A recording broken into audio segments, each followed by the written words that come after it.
Yep, I was. So anyway, we had a great conversation with Bryce Weiler, like I was saying before. If you want to check out him, go to the beautifullives.org. He's a disability consultant for the Baltimore Orioles, does a lot of great things for people with disabilities.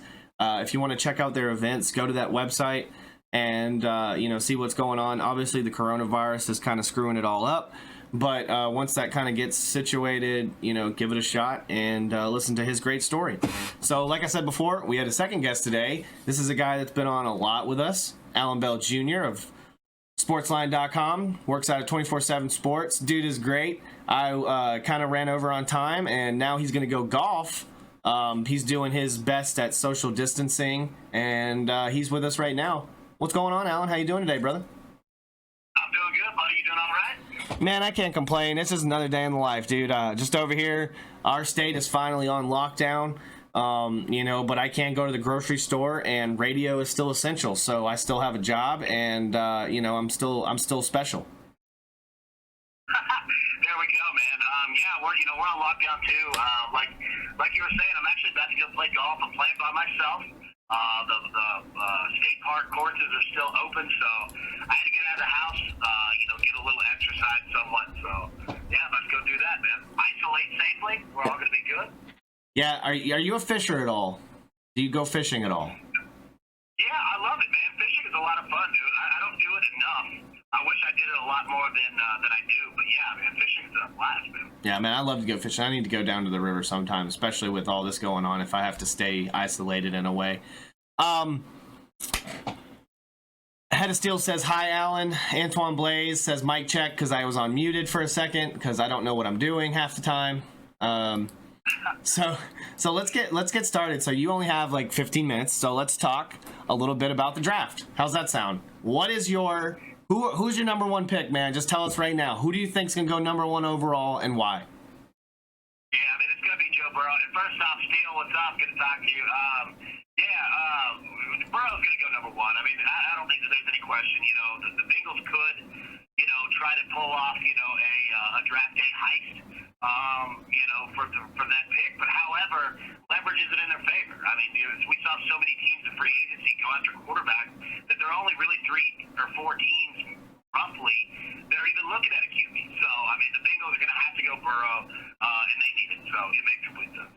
I hear you. So, I'm from Alabama. We obviously, we cover a lot of Alabama and Auburn. Does Tua go number 3? Is he the second quarterback taken out of the draft, or do the Redskins kind of say screw it and go Arizona Cardinals in a way? Well, that's a great question, because Arizona really showed the template and the blueprint of how to do that, and it worked. I mean, Kyler Murray won Rookie of the Year offensively, right? Yeah. So, I mean, they could do it. If you were ever going to do it, Ron Rivera and the Redskins could pull that off right now. But, yeah, I mean, Tua's going to go. He's going to be the second quarterback taken. He's going to go, I don't think he lasts beyond 3. And there might be teams that make a move up for him. The Miami Dolphins have a ton of draft capital. If they want to move up to that position, the Jaguars I've seen have been linked to him as well. And we'll see what the Chargers want to do. But, yeah, I mean, Tua's going to be the second QB taken, and especially with his health diagnosis, that we just saw. And good for him, man. I could not be happier for that guy. Oh, yeah, without a doubt. This is a guy that, man, I've watched over the 3 years. We watched the first year was just magical, and then the next 2 years just seemed lackluster with the injuries, and just seemed like the team just wasn't clicking a lot, It just seemed like it just wasn't Alabama's time, even with all the talent they had around them. Oh, man, let me say this, dude. On just a level of greatness of what Alabama football is, look at all the injuries they had. I mean, just last year alone. And not only the amount of injuries that they had, but the injuries to star players. I mean, it was brutal, man. It was just one after another. So, I'm glad that Tua is good to go. And I'm glad that, that Bama has, so many guys that are going to be healthy, whether they're returning or sitting, a ton more into the draft like they always do. So, just a tough year, brutal breaks, but, it's Bama, man. Bama has the boys back. It's Bama. It just seems like they're always reloading in each and every year. So, okay, so the draft, April 23rd to the 25th. We're still having a draft. You know, how are we going to do this? Are we going to do it old school style? You know, is it going to kind of be like the same draft as usual? I mean, obviously there's not going to be any fans there, but why did the NFL make this decision of staying on course? Yeah, so the NFL is they're not going to cancel unless someone forces them to cancel, right? And I know that all the commissioners of major sports leagues have a conference call, I think, in about 15 minutes with President Trump. You know, and no idea, you know, they're probably just talking contingency type plans, et cetera, but yeah, man, I mean, the NFL is playing this as they want to get as much as they can in now, because who knows what the situation is going to be in 2 months. You know what I mean? It could be better, could be worse, could be the same, who knows? So they're going to get it, you know, get as much in as they can, and, you know, the draft, you could pull this off. You know, you don't have to have, you know, a ton of people in one location. I hate it for the players that don't get to walk up on the stage. Yeah. And don't get to experience that. However, you know, teams are going to be, you know, either a couple selected personnel at the facility, or, you know, setting up somewhere locally, you know, in a business or hotel or something. So it's definitely going to be a different draft than we've seen really ever. However, you know what? This one could be fun, man. It's just a one-off, something different. Could be a lot of fun. Yeah, so tell me this. I heard this on the radio yesterday. It was actually on the Paul Feinbaum show. What would happen? Do you know, if you know this, it doesn't matter, we can move on very quickly, but what would happen if we didn't have a season and we had this draft, but we didn't have a college football or an NFL season this year? How do they go about who gets picks in the next draft? Do you know if there was ever a time in history where that's actually happened? I don't. That's a great question. I don't. To be honest with you, unless, you know, you look at like wartime, you know, like World War II. Yeah. Right? That's really the only, you know, I think that's the only time in history that it would, you know, kind of come into play. But that's the hard part, you know, and it would come down to, you know, players that wanted to return, you know, that were juniors or seniors, you know, would probably have that option. But players that wanted to go would probably have that option as well. So it would be really, really odd. I don't know what you do. I mean, it's tough because now you've got two entities that kind of have to work together.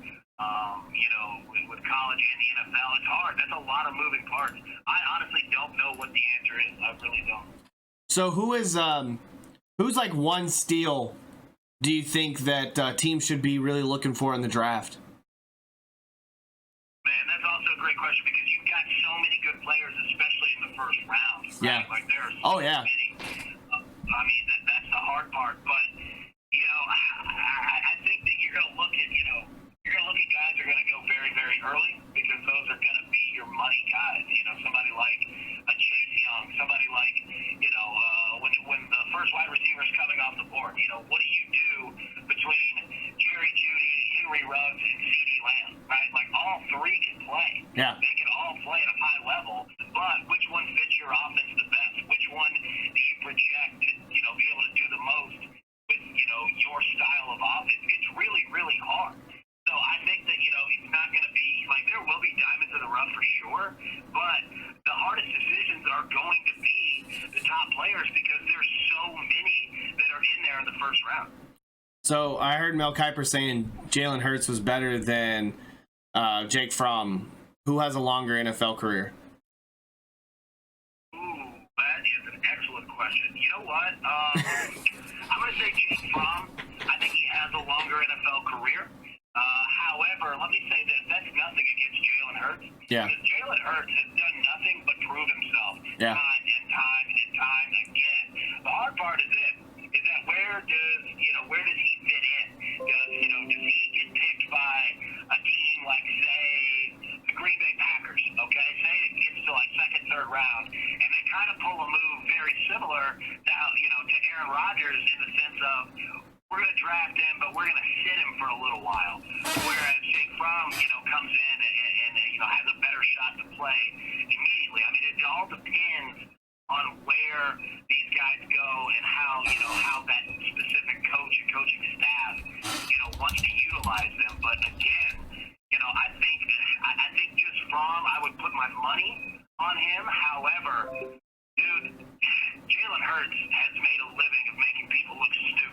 And that's why I'll never, ever, ever count him out, ever. He's good, man.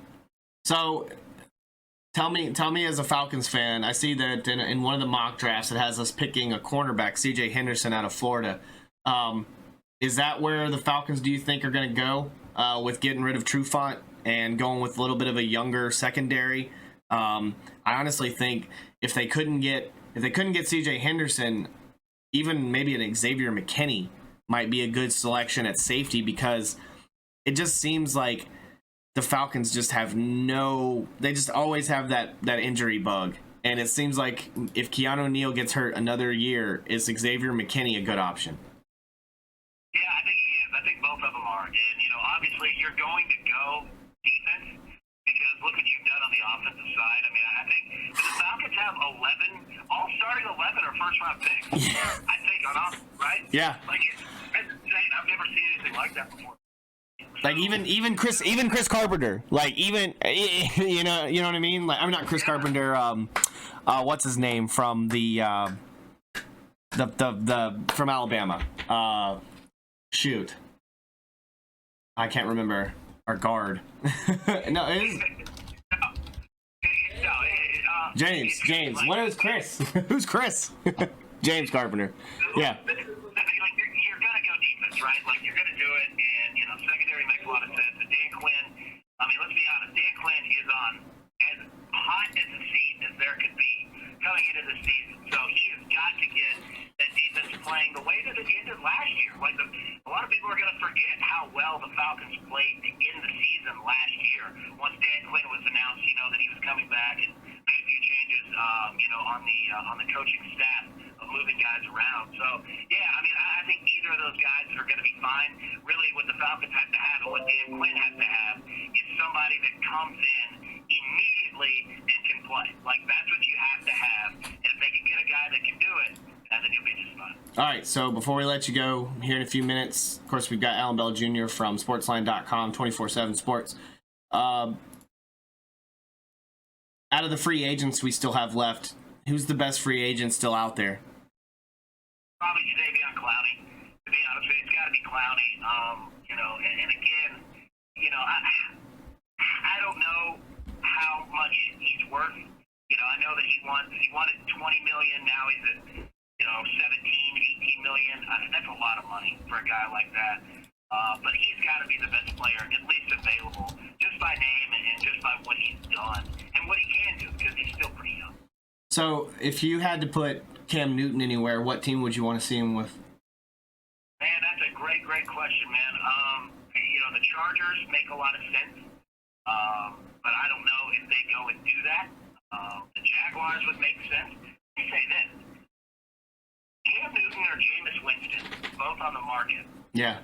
Either of them could do a really smart move by going to the Pittsburgh Steelers as a backup.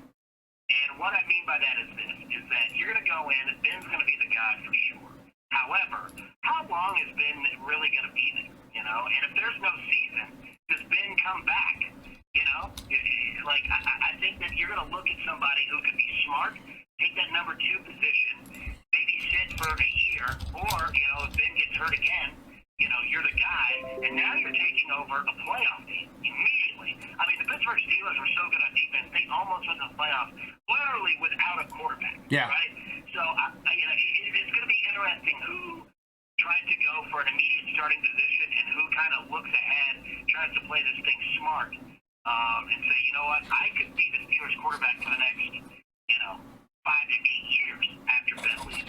I mean, it's going to be interesting. And I mean, if it was the playoff format that we had this year, the Steelers would have made the playoffs, possibly. Exactly. Like, and literally done it without a quarterback. Yeah. I mean, they had kind of stuck. He's from Alabama, though, man. Come on.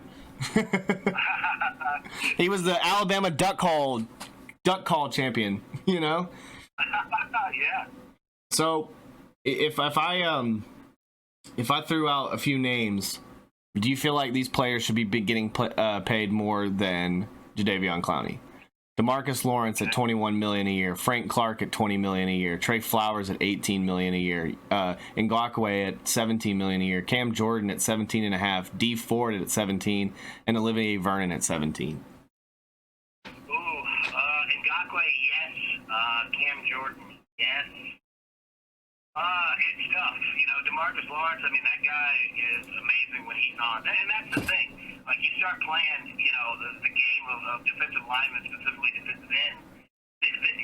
That's the hardest supply and demand to find, because those guys just don't exist. The guys that can get after the quarterback, they're going to make a lot of money because you just can't really find them anywhere. So, yeah, I mean, that's what's hard, is that, you know, they might not necessarily be, you know, worth that all the time. However, you know, that's how an economy works, and you know, you're worth what somebody's willing to pay you. And right now, you know, the demand is higher than the supply. Appreciate it, man. You get to golf and be safe, okay? You know, try to. What's your handicap? Oh, dude, I'm bad. Like, I'm gonna shoot probably 98. You know what I mean? So, dude, I'm not going out and firing any holes in one today. But I love golf. It's fun to play. Are you a lefty or a righty? I'm a righty for sure. Even though my entire family is all left-handed, which is really weird. All of them are left-handed. I'm the only right-handed person out of you know, my guys in my family. So man, it makes it kind of odd. Yeah, I'm right. I throw right, I kick right, and I bat left. Dude, yeah. See, my dad, he's got a weird combination going like that. He can play golf from both sides, but he plays left, he throws left. But if he shoots basketball, he shoots right-handed. It's really odd. It's really funny to watch. Basketball, it's crazy when I shoot basketball. Like, my right hand is like my more accurate short range hand, and then like my left hand is like where I chunk the threes. But then like I can shoot better in free throws with my left hand though. That's wild. I like that you can go super versatile. Like, cause I remember as a kid, that's all I ever shot with, is I shot with my left. And it just never seemed like I'd get the arc down, or I'd get like the shot down. But then like for a while, I just started shooting with my right hand when I got older. And I was like, wow, it's like, if I had known this, I could have shot with both hands a long time ago. You know what I mean? Like, I mean, but the thing is I'm 5'7", 5'8". There's no reason I should be playing basketball in the first place. I feel you on that. And I can't jump at all. So, also, one last thing. Have you watched any Tiger King? Yes, dude, that show is insane, dude. I have. It's absolutely wild. I love it, dude. I want a second season if there is one. I know, dude, for sure. Well, I appreciate it, man. You be safe. Don't hurt yourself playing golf. And, you know, as long as we're essential at the radio station, I'm sure we're going to be talking to you Monday. And I'll be looking forward to hearing from you. Can't wait, buddy. Thanks for having me on again, man. Appreciate it. Yeah, man. Anytime. You have a good rest of your day. Thank you again. All right. See ya. All right. So, there it was. Hope you guys enjoyed it. That was Allan Bell Jr., 24/7 Sports, sportsline.com. You know, like I said before, we had Bryce Weiler from the Baltimore Orioles and the Beautiful Lives Project. I'll tell him next time I talk to him. I hope you guys enjoyed it. I'm gonna clip the whole show, or I'm gonna take the whole show and just put it on YouTube, because I'm fine with how we kind of just flowed with it today, other than it being muted.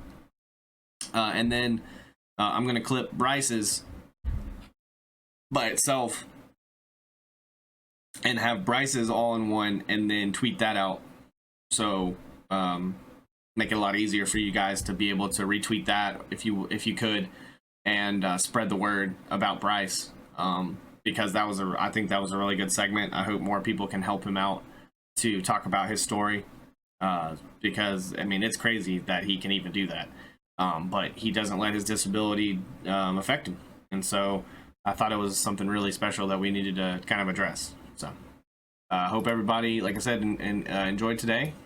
Probably going to head off and get back on later, play something here soon. We kind of didn't have some great numbers today, but that's fine. You know, we're growing. I appreciate everyone that came by. Jersey Kua had a steal.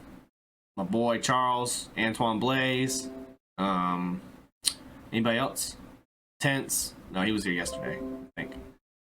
Yep, they were here yesterday. So yeah, like I said, let me take a break and get off for a little bit. I gotta go to the store before my state goes on lockdown. I'm just kidding, but I will be back later. Probably play some Call of Duty. Pretty pissed that Head of Steel didn't play Battlefield with me last night. That's cool. Cool. Thought we were friends. Believe it or not. So kind of hurt a little bit.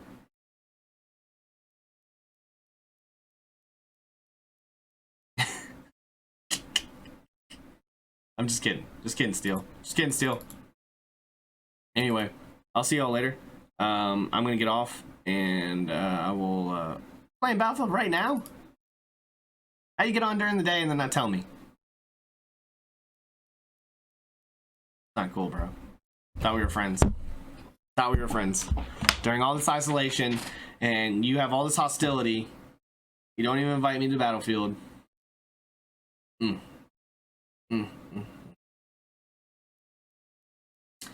See how it is. See how it is. Alright, I'm out. See y'all later. Thank you so much. I'm gone. I'll be back later and we'll play something.